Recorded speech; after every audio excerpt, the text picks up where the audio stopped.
Pour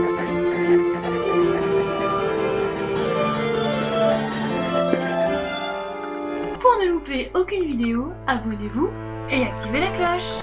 Bonjour tout le monde, nous sommes le 6 avril 2022 et le printemps est bien installé. Si, on n'a pas eu trop froid la semaine dernière, non ?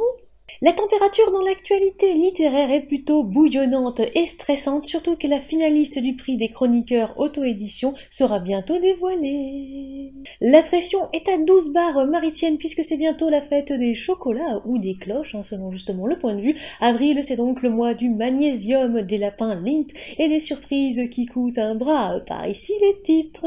Dans cette mensualité d'avril, nous vous parlerons du prix des chroniqueurs AE, les sorties littéraires du mois, que ce soit publication, auto-édition ou édition. Nous continuerons avec les lectures que l'on vous propose pour ce mois. Ensuite, être artiste c'est difficile, on n'a pas la visibilité qu'on souhaiterait, c'est pour cela qu'on vous parlera de l'artiste du mois. Nous vous révélerons votre avenir avec l'horoscope méridien, il paraît qu'une tardigrade s'amuse à observer les astres, et nous finirons par un petit tour au zapping des vidéos YouTube à regarder ainsi que des posts intéressants sur les réseaux sociaux. Tout d'abord, comme nous l'avons dit en début de journal, le prix des chroniqueurs AE se termine bientôt puisque la lauréate sera connue le 21 avril. Je dis lauréate puisque dans les 4 ouvrages finalistes, il n'y a que des autrices. Petit rappel sur ce prix, 9 chroniqueuses décernent un prix à un auteur ou une autrice auto-édité. La plupart des posts sur les réseaux sociaux sont identifiables avec le hashtag prix chroniqueur AE. La semaine prochaine, le Tatavoutem sera exceptionnellement consacré justement à ce carré final, puisque Maritza Jaillet a effectivement lu tous les ouvrages. Est-ce qu'elle a déjà voté? Ah, ça... Chut. Voilà qui est dit. Nous vous rappelons qu'au vu de l'actualité un brin anxiogène en ce moment, les actus croustillantes de Driller Killer sont encore interrompues et reviendront très vite, nous l'espérons. En attendant, vous pouvez essayer de jouer à Sutom. On passe à présent aux sorties littéraires du mois. Déjà les publications en ligne, ensuite ce sera les sorties en maison d'édition et enfin nous terminerons par les sorties en auto-édition. En publication, nous avons Le Joueur de Cristal, écrit par S-Lune S, soit Justine CM. Question genre, c'est du fantastique, légère touche horrifique et contemporain. Mise à jour toutes les semaines de la web publication sur Le Compteur. Et ne vous inquiétez pas, comme d'habitude, tous les liens justement sont dans la description de cette vidéo. Ensuite, nous avons encore La Malédiction des Joyaux, le tome 4, écrit par Laurent Delépine, qui sort sur 2 sites. Sur Scribd, un épisode chaque samedi, et sur Wattpad, un épisode chaque mercredi, avec un décalage de 10 semaines par rapport à Scribd. Je ne sais pas si vous vous souvenez, mais dans le précédent justement journal Extralité, la question avait effectivement été posée, pourquoi ce décalage de 10 semaines? L'auteur a répondu. C'est pour permettre de recevoir les premières critiques justement sur Scribd et de proposer une version presque corrigée sur Wattpad. Nous remercions bien évidemment cette imitation. Dans le genre, c'est de la fantaisie, je ne dirais rien d'autre. Un petit court résumé. Brun a élevé Deran au rang concubine en titre. Elle va donc quitter le quartier des novices. Nouvelles connaissances, nouvelles amies, nouvelles ennemies. Mais autre chose va changer dans l'existence de Deran. Elle va se mettre à rêver. Et quand certains rêves se révéleront prémonitoires, elle en viendra à se poser des questions. Est-elle capable de pratiquer la magie? Utilise-t-on les rêves pour communiquer avec elle? Bref, passons à la suite. En avril, c'est aussi la sortie de The Curse of the Jewels, le book 1 du Peasant Queen. On applaudit mon accent anglais, s'il vous plaît. Il n'y a pas encore de lien, mais l'éditeur est TechTime. Un grand merci d'ailleurs à Audrey Martinez qui a fait découvrir ce site. À qui? À Laurent Delépine, encore une fois.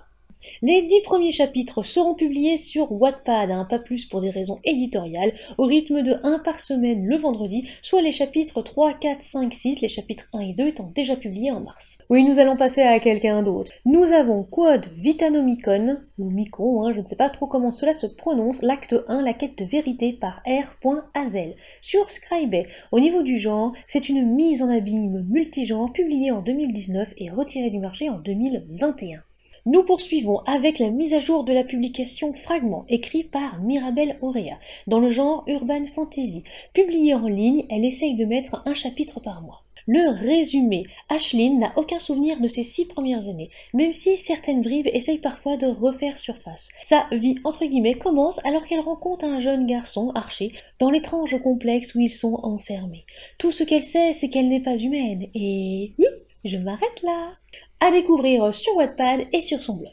Hey hey, c'est pas fini, puisque nous avons une campagne Ulule qui a démarré il y a 2 jours seulement. C'est tout beau, c'est tout frais. C'est pour Eretila, livre 1, l'ordre d'Enora, le tome 1 d'une trilogie fantasy, écrit par Mary Maelstrom, si je le prononce un petit peu mieux bien, je l'espère. La date de sortie de l'ouvrage officiellement c'est le 20 juin 2022 et la campagne Ulule a été lancée le 4 avril. N'hésitez pas à venir découvrir cet univers. Nous passons aux sorties en maison d'édition. Nous avons déjà Bye Bye, écrit par Steph S. dans le genre MM érotique. Nous rappelons que MM c'est mal. C'est pour le 21 avril 2022 chez Elsie Éditions, c'est une émeute québécoise. Petit pitch. La compétition du meilleur DJ a lieu à Los Angeles. Les 2 finalistes cette année sont Charlie Z et DJ Skip, 2 monstres des platines qui vont se mesurer devant une table de mixage. Mais leur défi le plus colossal sera d'affronter leurs sentiments. Ah bah oui, nous sommes dans du MM, donc forcément les sentiments vont avoir la part belle. Ensuite, nous avons Liberty, au nom de notre survie, d'Alyssa Coste chez Onyx, les éditions Onyx plus précisément. Au niveau du genre, c'est de la dystopie science-fiction, un peu de romance et young adult. La date de sortie, c'est le 4 avril en e-book et le 16 avril pour le brochet.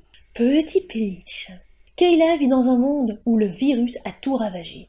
Attention virus avec un V majuscule. Il a pris la vie de milliards de personnes et emporté la capacité à la donner à des millions d'autres. Le gouvernement mondial, acculé, édicte des règles strictes pour lutter contre la menace. C'est le début d'une dictature d'un nouveau genre.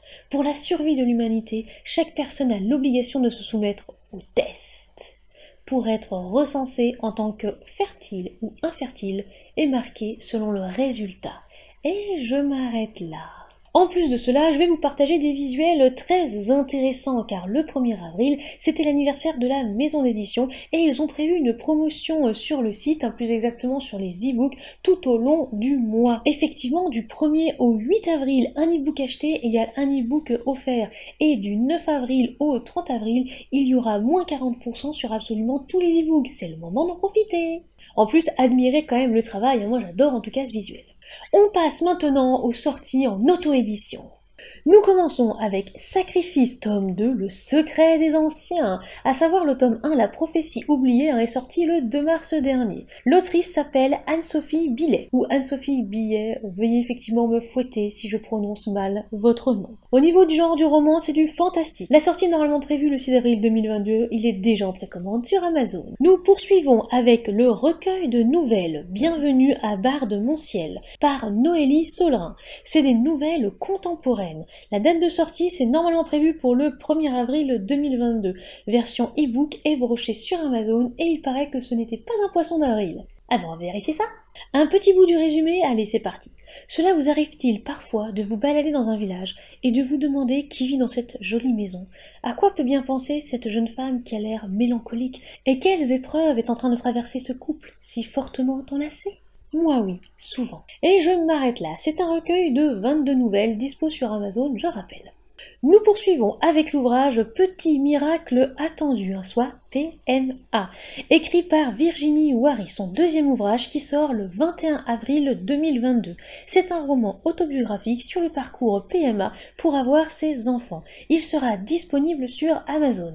Et je trouve cela particulièrement aussi intéressant de traiter de ce sujet. Également, nous avons la nouvelle Elle qui sort début avril de Cindy Coste, ou Costes, désolé encore une fois si je le prononce mal, dans le genre littérature contemporaine, une fiction autour du handicap. Là aussi, c'est un sujet fort intéressant. Enfin, nous avons La fin du Soubou, le tome 1, le cercle des compagnons gris, la fin comme si justement nous avions envie de miamer. J'ai l'impression qu'on essaie un petit peu de nous soudoyer avec la nourriture, hein. Il y a 2 auteurs justement puisque cet ouvrage est un 4 mains, Halo de Salm et CNG.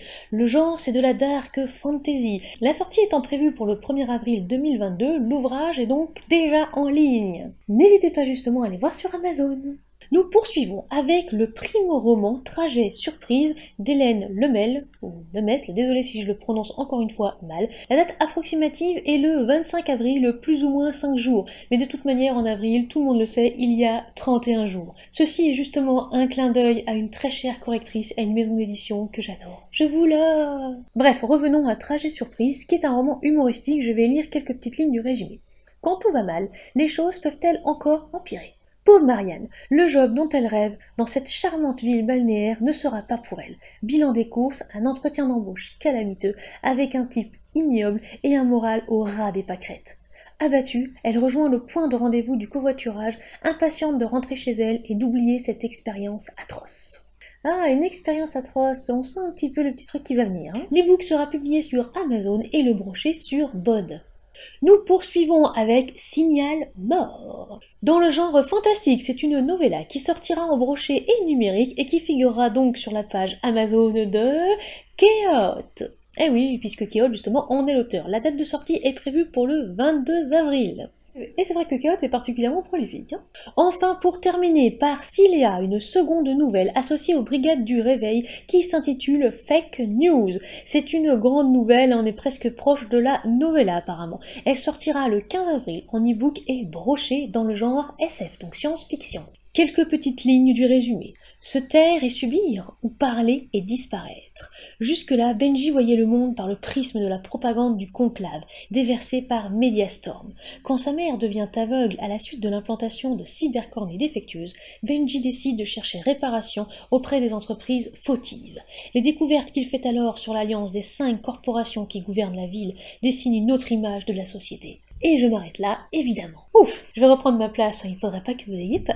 Et comme je le rappelle, il y a de la place pour le mois prochain, mais si vous ne donnez pas de lien, pas de titre, pas de couverture, vous ne passerez pas. Bref, ça vous donne envie, et encore, vous n'avez rien lu. Et nous, que vous conseillons-on? Oui, le poisson, pourquoi pas en chocolat noir amer si c'est possible, car j'aime bien quand c'est très fort. Les lectures conseillées par Tatanexua. Ce mois-ci, je vous conseille le Ribbon Guy, écrit par Sophie Lim en auto-édition. Une romance pleine de peps avec Victoria qui travaille dans une agence de Ribbon Guy, justement. Non, ne parlez pas de gigolo, hein, c'est sérieux, et elle va devoir supporter Alban. C'est drôle, c'est bien écrit, et on passe vraiment un agréable moment de lecture.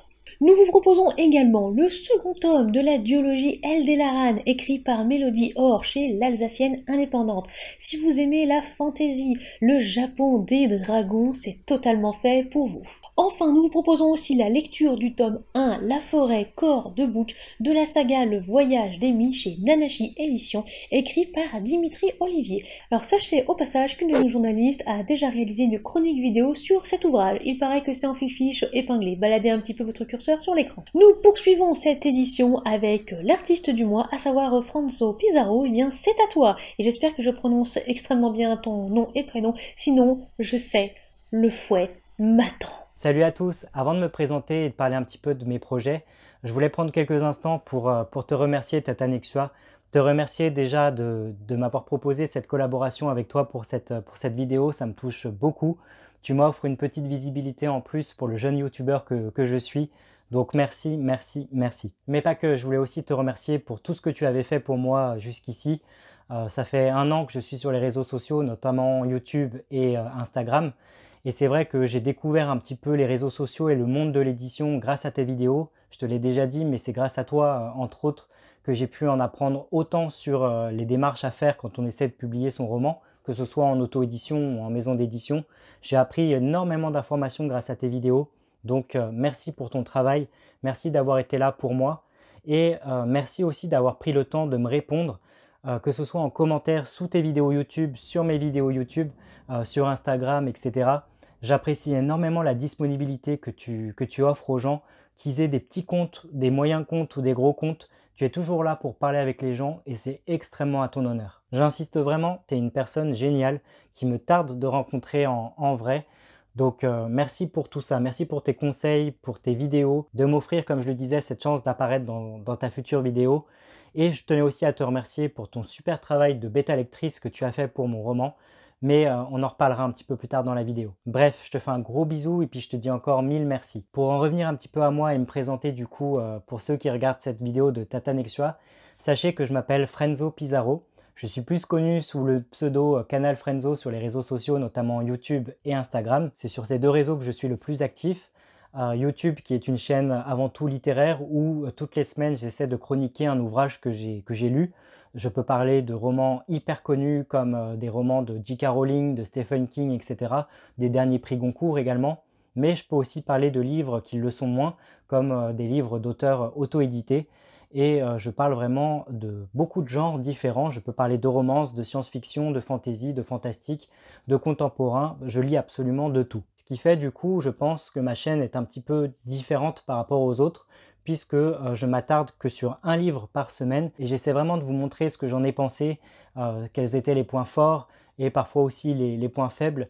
Mais c'est vrai que j'aime beaucoup présenter l'auteur, présenter son roman, faire une partie de la vidéo où je divulgage l'intrigue et où je fais une conclusion sur ce que j'en ai pensé. Bref, une petite chaîne YouTube littéraire où parfois il m'arrive de dévier sur d'autres sujets. Je parle également d'écriture, je parle aussi de séries télé, de films ou plus récemment d'émissions télé qui me passionnent comme koh.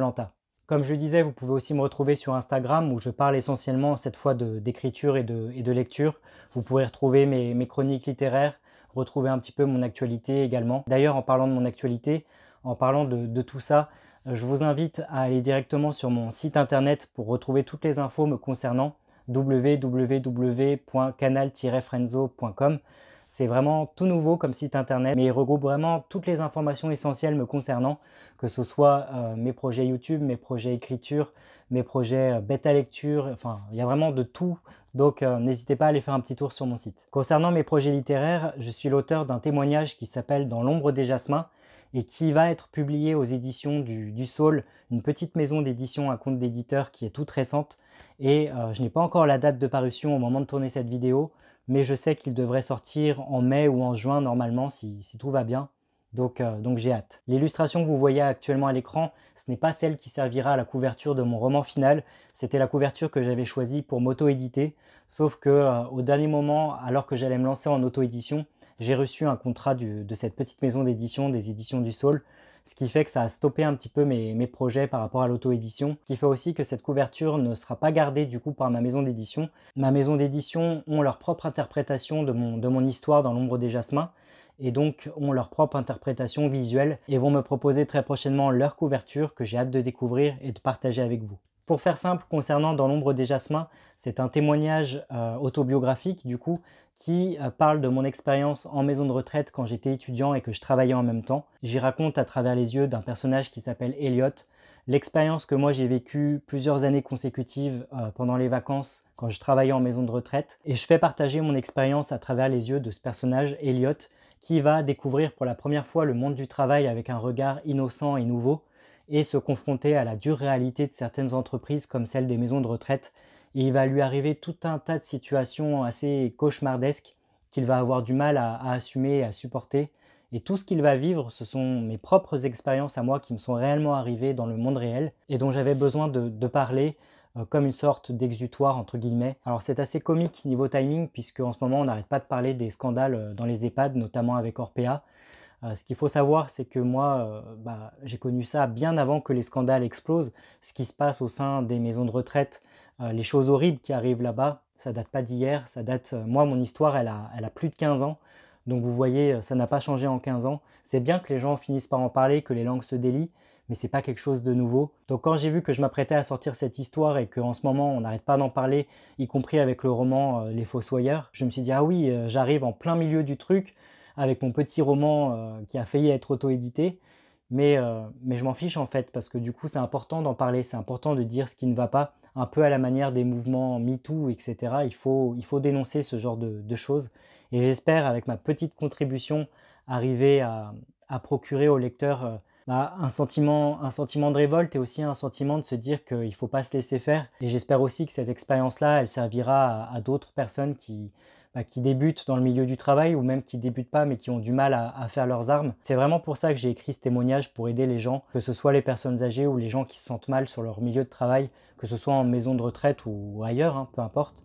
Mais c'est vraiment pour eux que j'ai décidé d'écrire ce témoignage. Donc restez informés quant à sa parution, et si vous avez envie de le lire quand il sortira cet été, n'hésitez pas à me donner un petit retour par rapport à ça. Ça c'était pour la petite partie promotion. Sinon, comme je le disais, vous pouvez me retrouver sur YouTube, sur Instagram, sur mon site internet également, où vous pourrez retrouver mes prestations de bêta lecture, de mise en lumière d'auteur. Donc voilà. Sur ce, encore une fois, Tata Nextois, je te fais un énorme bisou. Je te remercie de m'avoir donné l'opportunité de participer à ta vidéo. Et puis je te dis à très bientôt. Et puis à vous qui regardez cette vidéo, je vous dis un grand merci également. Et puis je vous dis à très bientôt aussi. Ciao! Eh bien, merci à lui. Nous tardisastrons tout de suite sur l'horoscope. Nous commençons par les béliers. Tout de suite, arrêtez de briller. Le printemps vous réussit. Vous êtes motivation. Vous avez une volonté de dingue. Si vous avez envie de faire une campagne ou de sortir un ouvrage, c'est le moment, les béliers. Vous avez l'impression de renaître. Attention à la santé en fin de mois. Les taureaux, ça va être votre mois. L'énergie vous envahit aussi. La contemplation, être passif, c'est terminé. La spontanéité vous guette. Prenez des vitamines et élancez-vous dans l'écriture d'un nouveau projet. Suivez votre instinct. Puisque vous aurez envie avec les constellations d'avoir du beau à côté de vous, vous pouvez commander un tableau personnalisé de Moart, comme par exemple effectivement le fameux tardigrade. Nous passons aux Gémeaux. Les Gémeaux, je vais vous faire un gros câlin car vous avez besoin de changer d'air. Vous êtes un petit peu en flop en ce moment. Avril sera un mois sauvage, vraiment sauvage, c'est pas moi qui le dis. Votre humeur joue aux montagnes russes, les blocages arrivent, les pannes de lecture, d'écriture aussi, les cheveux justement qui se collent aux lèvres. Ah oui, ce n'est pas du tout sensuel. Oui, vous risquez de déclencher des conflits sans le vouloir, des dramas, stop, respirez, aérez-vous l'esprit, ce mois sera difficile, nous compatitations. Cancer, oh, ce mois titille vos émotions. Au début, vous ne saurez pas comment contrôler tout ça. C'est des booms de partout. Restez zen, les cancers. On sait que vous n'êtes pas très sociable, donc lisez ce mois-ci, pourquoi pas, vous prenez pas trop de risques. Relisez vos précédents articles et écrits. Apprenez pourquoi pas aussi de nouvelles choses. Les lions. Ah, ça va être hot pour vous, hein, les lions. Votre énergie olé olé vous provoque un appétit démesuré. Vous n'avez pas envie un petit peu d'écrire de l'érotisme? Pimenter un peu vos écrits? Un conseil de tata, prenez un week-end tranquille et profitez de votre moitié ou de vos moitiés. Vous avez envie de changement, votre curiosité va vous titiller, il y a un truc que vous avez envie d'explorer, faites-le. Les vierges, meilleur signe astro comme toujours, en plus il paraît qu'on sera dans le top des signes ce mois-ci, c'est pour nous. Nous avons besoin de tendresse et d'amour. Oh, quelqu'un peut venir me faire un câlin? Bon, n'empêche, on est un petit peu tendu, hein, les vierges, va falloir se détendre. Alors apparemment, il est possible que quelqu'un de spécial apparaisse dans votre vie. Un contrat d'édition, une plateforme qui envoie le bon montant de droits d'auteur. À voir. Les balances. Vous vous laissez aveugler par un projet, les balances. C'est trop beau pour être vrai. Ça coûte cher, ça prend trop de temps et d'énergie. Passez à autre chose. Surtout que vos capacités de communication vont se regonfler. Démarquez-vous, imposez-vous les balances et pensez à votre famille. Prenez du temps avec eux. Les scorpions, les petits pic-pic. Plénitude pour vous ce mois-ci. Vous déchipiquez. Vous avez un tel excès d'énergie qu'il va falloir écrire, faire des vidéos, sortir des ouvrages, bosser, bref, vous dépensez. Travaillez un peu sur vos émotions aussi, hein, parce que la jalousie entraîne la vengeance à cause de Mars. Donc réfléchissez avant d'agir ou d'envoyer ce mail. Sagittaire. Les Sagittaires, vous êtes confrontés à trop de difficultés. Vous faites un pas en avant, trois en arrière. Ça va aller les Sagittaires, nous sommes là pour vous. Faut vous accorder du temps, vous allez réfléchir à plein de choses ce mois-ci, votre avenir surtout, si vous voulez ou non des enfants, s'il faudra les garder le week-end prochain, quoi faire avec eux. Revenez donc à vos racines, vos origines. Vous n'auriez pas envie de faire un arbre généalogique? Je dis ça parce que je connais un gars qui le fait, un petit bout sur YouTube, allez voir d'ailleurs ses vidéos, nous partageons justement sa chaîne puisque elle mérite à nos yeux d'être partagée. Passons dès à présent aux Capricornes. Les Capricornes, deux mots justement pour vous ce mois-ci, motivation et argent. Qui est Capricorne, là, que je fasse crédit, là, que voilà, non. Vous êtes énergique, vous mettez tout dans le travail, vous y pensez jour et nuit, c'est de la folie. Attention aux maux de tête, hein, migraine, du coup. C'est le moment de faire des salons, de rencontrer du monde, de déclencher des opportunités. N'oubliez pas de dormir aussi, il paraît que c'est important. Les Verseaux. Stop, arrêtez-vous 5 minutes là. Depuis quand vous êtes fonceurs les Verseaux? Hein, ça va pas du tout ça, hein. Il y a vraiment un problème dans les planètes là. Ok, vous avez un regain de confiance, vous devenez le centre d'attention et allez, la pub sauvage pour vos écrits, là ça y va. Alors au début ce sera cool, après vous risquez d'oublier un petit peu les à côté. Donc prenez le positif, les nouvelles relations, les gains de sous, mais restez vigilants et vigilantes. J'espère que vous avez bien compris. Les Poissons, la poiscaille, ce mois-ci, ce sera un désir de connaissances et d'études, votre mémoire incroyable voudra emmagasiner encore plus de choses. Si justement vous avez des examens à passer, des partiels ou des concours, eh bien c'est le moment, vous allez tout réussir les Poissons. Alors je ne parle pas des résultats, hein, mais au moins de les passer. Grâce à Mercure, votre communication s'éveille, le sens de la communication, ça y est, vous allez être excellent et excellente à l'oral, c'est le moment de briller, d'être créatif. Mais attention à ne pas vouloir manipuler les autres, hein. Ok les Poissons? Si vous voulez soumettre une AL ou une BL à Tata Nexua, songez-y car c'est le moment. Et nous allons finir ce journal avec le zapping des vidéos YouTube YouTube à regarder ainsi que des posts intéressants sur les réseaux sociaux. C'est parti. Nous commençons par un post sur Twitter, le super rappel de Sophie Lim. On ne dit pas, on dit. N'hésitez pas aussi à conserver justement cette image. Ensuite, l'appel à texte de Justine CM et de Lancelot Canissier. Les papillons vampires, 30 000 signes, espace comprise. N'hésitez pas justement à regarder dans les sources de cette vidéo qu'est-ce qu'ils demandent, pourquoi justement ils font cet AT et aussi, eh bien, qu'est-ce qu'on peut gagner. En plus justement de s'entraîner à écrire. Puis, Mélanie Fort, je vous propose des services de mise en page. Oui, il fallait que je le rappelle. Ensuite, Sieur Estrosi l'oursin a posé cette question à la commu auteur. Dans le cas où un perso se fait tirer dans le bras, la balle ne transperce pas le bras non plus. S'il trouve des secours en 20 minutes, est-ce qu'il peut survivre et garder son bras? Ne vous inquiétez pas évidemment, les réponses défilent à l'instant. Enfin, Utip propose pour les créateurs et les créatrices qui souhaitent vendre des stickers sur leur shop, ceci, ouais c'est juste excellent, j'adore. Saviez-vous qu'il est possible de créer des planches de plusieurs stickers? Et c'est Alfred qui s'en occupe. Merci Alfred. Pour YouTube, Canal Frenzo atteint bientôt les 1000 abonnés. Et parle aussi de lecture de Koh-Lanta, si jamais vous êtes intéressé, n'hésitez pas à aller sur sa chaîne. Ensuite, nous avons Dimitri Olivier qui parle de Hamtaro, le fameux hamster, et c'est en japonais sous-titré français, car oui, Dimitri effectivement parle en français et également en japonais, et il est très doué. Merci d'ailleurs à lui pour tous ses conseils. Enfin, je vais parler de la chaîne It's Kadisai, aussi, j'espère que je le prononce pas trop mal, une fan de séries et de films. Elle parle également de la cause noire, discrimination, racisme, etc. Et parfois même à travers des films et des séries. Bien sûr, elle est à suivre. Et enfin, la vidéo de l'écriture inclusive par Syllabus, merci d'ailleurs à Pauline Pepperpot pour la découverte. Pourquoi pas aussi, ça peut justement ouvrir de nouveaux horizons et peut-être nous amener à réfléchir sur la question. Les posts maintenant sur Instagram. Le portail auto-édition, dans le cadre de sa rubrique de l'idée à la money, argent, m'a interviewé ainsi que d'autres géniales personnes dont je ne vous dis rien d'autre pour le moment en ce qui concerne notre manière d'appréhender la réécriture, cette phase si importante dans un ouvrage. C'est sur Insta et surtout à écouter, que ce soit sur YouTube, sur Spotify ou sur toutes les plateformes d'écoute disponibles. Il y a effectivement deux parties, je vous conseille fortement d'écouter les deux. Pourquoi? Je ne dirai rien, no spoil. Ensuite, les éditions Lasca ont fait un post sous les sous-genres de la fantasy, et si vous êtes abonné à la chaîne Tatanexua, vous savez que la semaine dernière, elle parlait des genres littéraires. Ce post tombe donc à pic. Enfin, Charlotte Kléber, si je le prononce bien, pardon, Kléber, a fait un post fun fact sur la vie au temps des pharaons. J'ai sauvegardé celui qui évoquait les grèves, car pourquoi pas, ça pourrait servir dans un ouvrage, ça pourrait servir aussi pour des recherches, et j'ai trouvé cela fort intéressant. Voilà pour les posts intéressants sur les réseaux sociaux et sur YouTube. Si justement vous avez des propositions pour le mois prochain, n'hésitez pas à le dire en commentaire. Et voilà, c'est la fin de cette édition du journal Extralité d'avril 2022. N'oubliez pas de soigner votre plume, de vous abonner, de lâcher un like, de commenter et de partager justement ces rubriques fort intéressantes. En plus, cela fera plaisir à la régie. On se retrouve en mai pour le journal Extralité de mai et vous aurez le droit la semaine prochaine à un tata-wootem exceptionnel qui concernera le carré final du prix des chroniqueurs d'auto-édition. Et on éteint les lumières sur le plateau.